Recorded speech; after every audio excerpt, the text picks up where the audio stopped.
నెల 31న AP cabinet భేటీ జరగబోతుంది. ఆంధ్రప్రదేశ్ రైతులకు రుణమాఫీపై చర్చించబోతున్నారు. రుణమాఫీ విధి విధానాలపై కేబినెట్లో కీలక నిర్ణయం తీసుకునే అవకాశం కనిపిస్తుంది. ఉద్యోగులకు కొత్త పీఆర్సీ వచ్చేలోపు ఐఆర్ ఇచ్చే యోచనపై చర్చిస్తున్నట్టుగా తెలుస్తుంది. వచ్చే ఎన్నికల మేనిఫెస్టో, డిఎస్సి నోటిఫికేషన్, అసెంబ్లీ సమావేశాలు, జగనన్న కాలనీలపై చర్చ జరగబోతుంది. ఇక మహిళలకు ఉచిత బస్ ప్రయాణం కూడా పరిశీలనలో ఉన్నట్టుగా తెలుస్తుంది. రాజకీయ పరిస్థితిని బట్టి ఉచిత ప్రయాణంపై నిర్ణయం తీసుకునే అవకాశాలు కనిపిస్తున్నాయి. జిల్లా పర్యటనలు, పొత్తులు, ఎత్తులపై మంత్రులతో చర్చించే అవకాశాలు కనిపిస్తున్నాయి. మొత్తం మీద కీలక సమావేశాలు జరగబోతున్నాయి. క్యాబినెట్ సంబంధించి కీలక అంశాలపై చర్చించే అవకాశాలు కనిపిస్తూ ఉన్నాయి. మా ప్రతినిధి రాజేష్ లైవ్లో జాయిన్ అవుతున్నారు. రాజేష్, ఈ క్యాబినెట్ భేటీకి సంబంధించి కీలక అంశాలు చర్చించే అవకాశాలు కనిపిస్తున్నాయి. ముఖ్యంగా ఎన్నికలను దృష్టిలో పెట్టుకొని ఈ క్యాబినెట్లో కీలక అంశాలపై చర్చ జరగబోతుందా?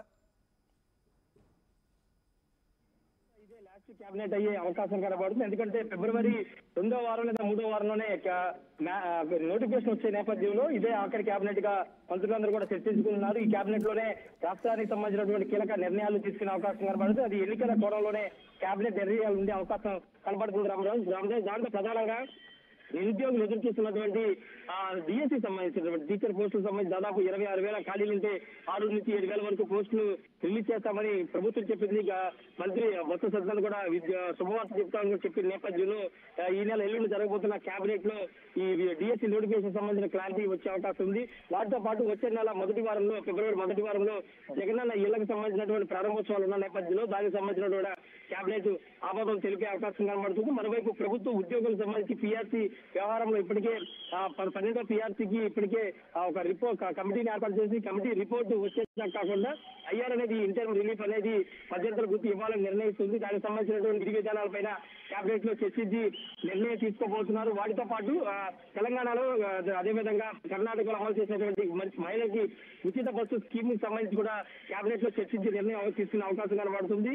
ఇప్పుడు అమలు చేస్తారా లేకపోతే వచ్చే ఎన్నికలకు సంబంధించినటువంటి మేనిఫెస్టోలు పెట్టాలనే దానిపైన ఇంకా కసరత్తు చేయలేదు కాబట్టి క్యాబినెట్ దానికి సంబంధించి డిస్కషన్ కూడా జరిగే అవకాశం కనబడుతుంది. ఒకవేళ కనుక ఈక్వల్ నిర్ణయం తీసుకుంటే కనుక వచ్చే నెల నుంచి అమలు చేసే అవకాశం ఉంది. ప్రతిపక్షం ఆల్రెడీ తెలుగుదేశం జనసేన మేనిఫెస్టోలో మహిళా శక్తి, నారీ శక్తి అనే ఒక మేనిఫెస్టోలో పొందుపరిచి మహిళలకు ఉచిత ప్రయాణం అని ప్రకటించారు. కాబట్టి అంతకంటే ముందుగానే అమలు చేయడం ద్వారా పూర్తిగా వాళ్ళ మేనిఫెస్టో కంటే ముందుగా అమలు చేసే విధంగా ప్రజల్లోకి వెళ్లాలని వైసీపీ భావిస్తుంది. జనవరిలోనే దీన్ని అమలు చేస్తారని అనుకున్నప్పటికీ కానీ కొన్ని ఆర్థిక భారం అన్ని కూడా లెక్కలు చూసుకోవాల్సిన నేపథ్యంలో వచ్చే కేబినెట్ నిర్ణయం తీసుకుని దానికి సంబంధించి నిర్ణయం ఉండే అవకాశం కనబడుతుంది. వాటితో పాటు రైతులకు రుణమాఫీ అంశాన్ని కూడా పరిశీలిస్తుంది రాష్ట్ర ప్రభుత్వం.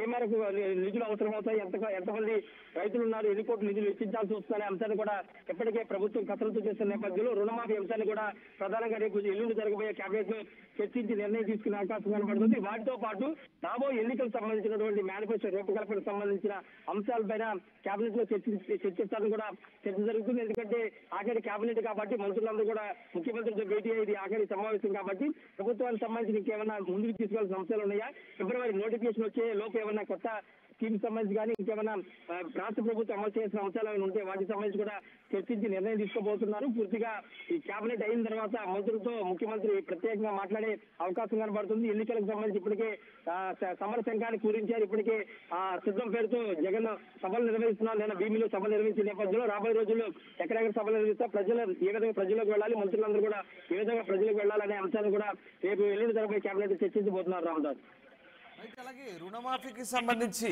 ఇంకా ఉద్యోగులకు ఐఆర్కు సంబంధించి ఈ రెండు అంశాలకు సంబంధించి విధి విధానాలకు గురించి ఒక క్లారిటీ వచ్చే అవకాశం ఉందా?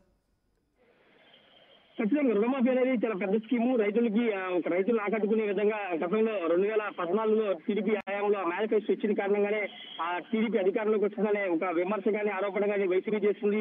మేము కూడా 2014లో రుణమాఫీ చేస్తాను ఒక మాట అంటే నేను అధికారంలోకి వచ్చాను, ముఖ్యమంత్రి అయ్యాని 2014-19 వరకు వైసీపీ చెప్పింది. కానీ 2019లో రుణమాఫీ హామీని అటు తెలుగుదేశం కానీ ఇటు వైసీపీ కానీ ఎక్కడా పెట్టలేదు. కానీ ఇప్పుడు అనూహ్యంగా తెర మీదకి రుణమాఫీ అంశాన్ని వైసీపీ తీసుకుంటుందని చెప్పాలి. 2024 ఎన్నికల కోణంలోనే రుణమాఫీ అంశాన్ని అయితే ఇప్పుడు వైసీపీ తీసుకొస్తుందనే చర్చ జరుగుతుంది. అయితే ఇది ఆర్థికంగా కొంత రాష్ట్ర ప్రభుత్వం మీద ఇబ్బంది కలిగించే అంశం కాబట్టి దానిపైన కసరత్తు చేయాల్సి ఉంది, విధి విధానాలు సిద్ధం చేయాల్సిన అవసరం ఉంది. కాబట్టి రేపు కేబినెట్ లో సాధ్యాసాధ్యాల పైన ఏ విధంగా ముందుకు వెళ్లాలనే దానిపైన చర్చించే అవకాశం ఉంది. ఒకవేళ ఇప్పుడు అవకాశం ఉంది ఇప్పుడు, లేకపోతే రాబోయే ఎన్నికల్లో 2024 ఎన్నికల్లో దాన్ని అమలు చేస్తామని ఒక హామీని నవరత్నాలతో పాటు అదనంగా ఈ హామీని కూడా ప్రకటించే అవకాశం ఉంది. దానికి సంబంధించిన కసరత్తు చర్చ కూడా రేపు కేబినెట్ ఎల్లుండి జరగబోయే కేబినెట్ లో జరగబోతుంది. ఇక ఎంప్లాయీస్ సంబంధించి ఉద్యోగులు కొంత ప్రభుత్వం మీద వ్యతిరేకంగా ఉన్నారు, ముఖ్యంగా టీచర్స్ కొంత వ్యతిరేకంగా ఉన్నారనే చర్చ జరుగుతున్న నేపథ్యంలో ప్రభుత్వానికి ఉద్యోగులు ఉన్నటువంటి పిఆర్సీ సంబంధించి కానీ పిఆర్సీ ఆల్రెడీ కమిటీ చేశారు, కానీ కమిటీ రిపోర్ట్ రావడానికి 2 ఏళ్ల సమయం పడుతుంది. జనరల్ గా పిఆర్సీ ఇచ్చే లోపు ఐఆర్ ఇవ్వడం అనేది ఆనవాయితీకి వస్తుంది. కాబట్టి ఇప్పుడు పిఆర్సీ బదులు ఐఆర్ ఎంత ఇవ్వాలి, ఇచ్చే ఉద్యోగులు ఎలాంటి పాలసీ ఉంటుందనే అంశాన్ని కూడా పరిశీలిస్తున్నారు. రేపు కేబినెట్ లో కూడా దానికి సంబంధించి చర్చ జరగబోతుంది. ఒకవేళ ఇచ్చే కనుక నోటిఫికేషన్ ఇచ్చే లోపే ఐఆర్ అనేది అనౌన్స్ చేయాల్సి ఉంటుంది. కాబట్టి దానికి సంబంధించి కూడా చర్చ జరుగుతుంది. Ramdas. Right, thanks for the update Rajesh. ఇది ఈ నెల 31న ఏపీ కేబినెట్ కీలక భేటీ జరగబోతోంది. ముఖ్యంగా రాజకీయ పరిస్థితులను దృష్టిలో పెట్టుకొని కీలక నిర్ణయాలు తీసుకునే అవకాశాలు కనిపిస్తున్నాయి. ఆంధ్రప్రదేశ్ రైతులకు రుణమాఫీపై చర్చ జరిగే అవకాశం ఉంది. రుణమాఫీ విధి విధానాలపై కేబినెట్లో కీలక నిర్ణయం తీసుకోబోతున్నారు. ఉద్యోగులకు పీఆర్సీ వచ్చేలోపు ఐఆర్ ఇచ్చే యోచనపై కూడా చర్చించబోతున్నారు.